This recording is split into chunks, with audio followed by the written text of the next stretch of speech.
stressful para mag-isip for step. From Soslight Countering Lab. Hi guys! Welcome back to another video. The continuation of our first ever Boracay trip. So in the last vlog, after arriving in Boracay, we had our lunch at Jammers Beach Shop.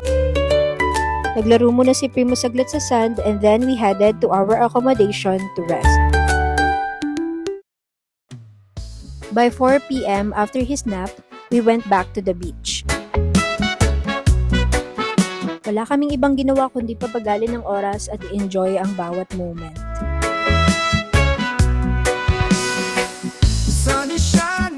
That evening, we went to Calypso Hotel to meet up with our family who had just arrived from their flight.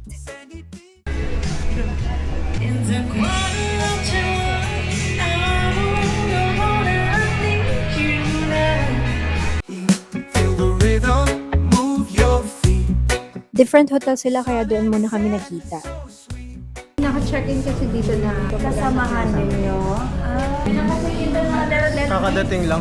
Kakarating lang daw. Finally, kasama na naman ni Primo ang kanyang dalawang paboritong tao, Lola and Lolo. Naghanap na nga kami ng makakainan, but since it was late and everyone was tired, decide na lang kami na mag-take out sa Andox and had dinner at their accommodation.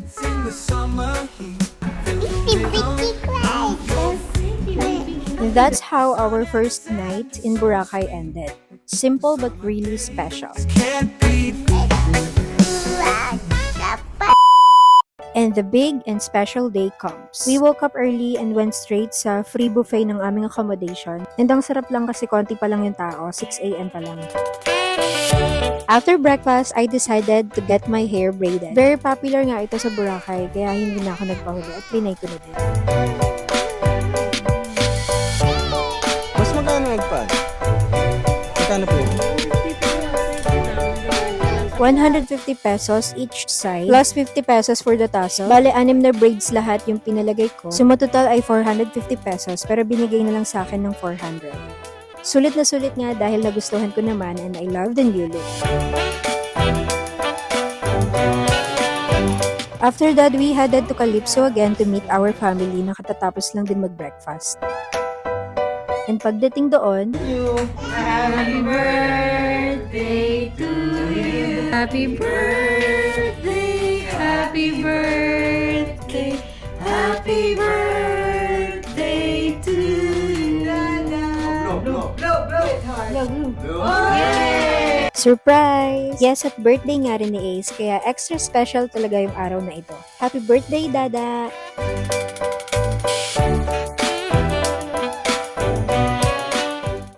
Going to our next stop. Welcome to Bulabog Beach. Nandito nga kami ngayon para mag-parasailing.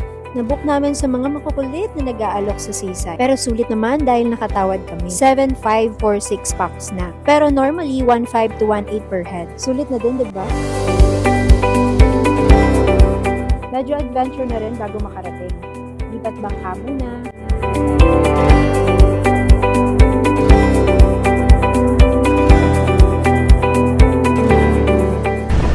At ayan, sumabak na nga kami ni Ace at ni Belle. Kami na muna yung nauna.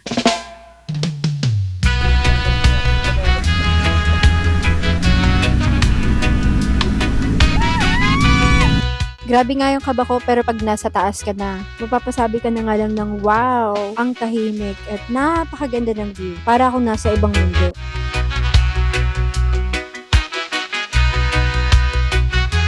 "15 minutes nga kaming nasa ere, pero parang ang tagal. Kasi ramdam mo yung hangin, tsaka kitang-kita mo yung tanawin. Napakasarap sa feeling, sa totoo lang. Honestly, akala ko nakakatakot. Pero nung nasa ere na, wala akong ibang na-feel kundi peace and sobrang relaxing.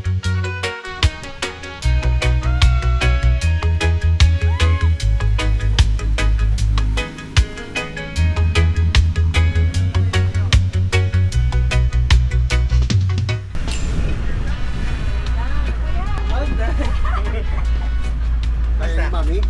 Ha? Sabihan na lang na ano, babaan. At yan, sila naman nga ang sunod na sumabak.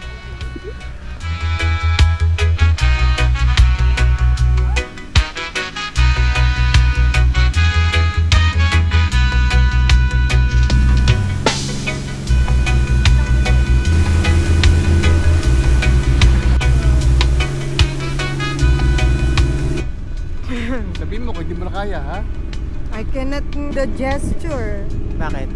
Hindi, sabihin mo sa akin akong gagawa. Sabihin mo lang. No, no. No, okay lang. Okay ka lang. Oo. Awit ng pagtitiwala sa Diyos. Siyang Natakot ka na? naghahanad ng pagpupuli. Ikaw ay ililigtas mo sa tanga. Pwede pa lang sumandal? Oo, kanina. Hindi, naghahawak ko pa naman yan. Hindi ka komportable pala. Nakadiretso ako eh. May... Yung Boracay Ito. nasa Aklan, no? Oo, Ayan, pati Katiklan. Aklan. We're in Ito Aklan yung right now. inaano ko sa inyo nung nire-review. Ano nila? Yung anyong lupa.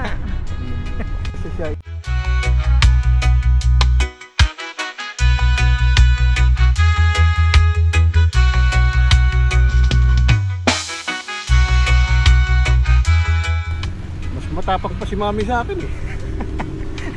Natakot kayo kanina. Hindi ako. Dumidede si Chris.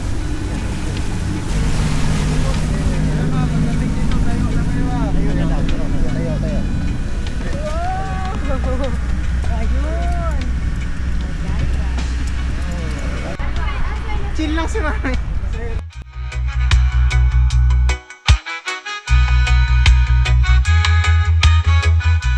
Grabe yung experience. Sobrang worth it.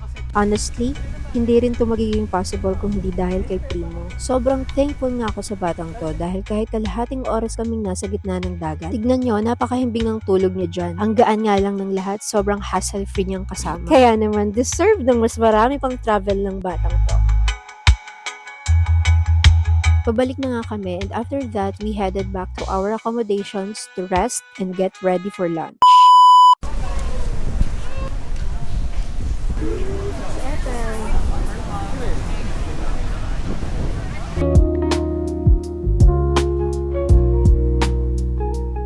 Papunta na nga kami sa isang sikat na buffet dito sa Boracay at ito ay ang Mandarin Bay. Isa siyang 5-star style buffet na kilala sa dami at variety ng pagkain. Sariwa ang seafood at maraming options para sa lahat.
Are you happy?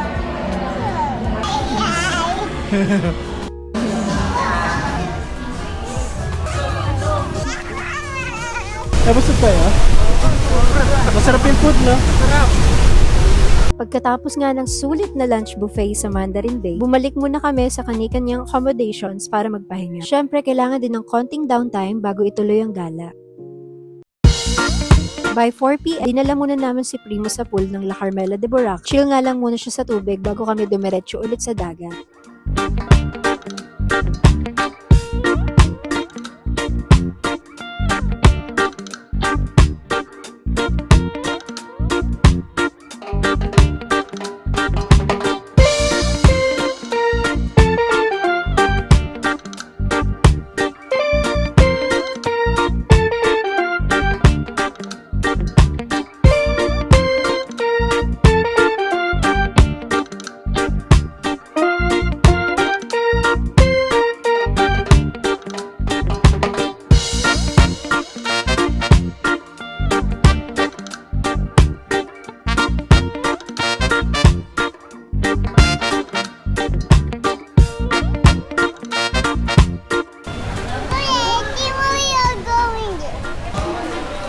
go shower.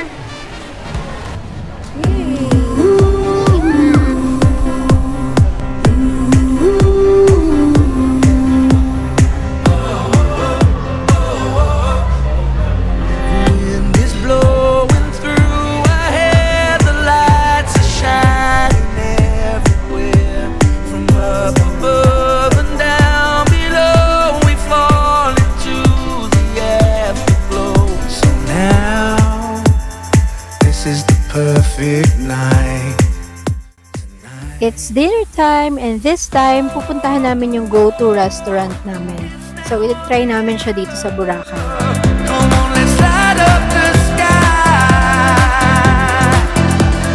Oh, oh, now we're together. Come on, let's light up the sky. Just you and I.